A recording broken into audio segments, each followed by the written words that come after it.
重要的啊，绝对最重要的内部的情报啊，刚刚我们得知的，郭雅丽啊，上次是不会干预失败的啊。郭雅丽咱们爆出来以后，亨特啪一下啊，这首相竞选失败，他没有干预失败。记不记得咱们说郭雅丽是叫电容817是吧？是 AB 爵，另外一个爵是哪里？在 BBC。特拉斯的政策是减税，决定减税的这个政策是来自于媒体主导的民调，民调出来，特拉斯然后决定减税，但是这个民调是 BBC 这个电容操纵的啊，媒体在主导民调，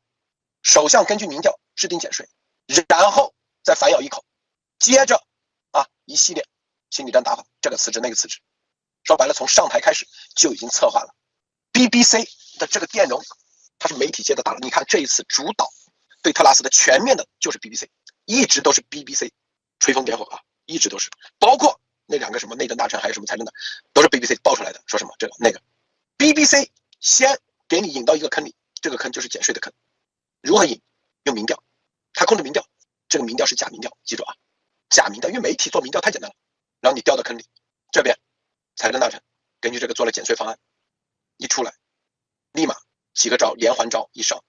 然后 BBC 再怂恿这个说啊，这个减税的方案太不公平了，太有问题了，然后再把财政大臣说什么什么自己偷卖股票，雪上加霜，是吧？然后再放出消息啊，说什么100个议员要联名要弹劾啊，这都是 BBC 全面操纵的。所以这个电容这个代号，当时约翰逊说白了也是一样，那议员里面是很多人收了中共的钱，在里面里应外合，外面就是民意，里面就是议员，议员有些议员啊放消息给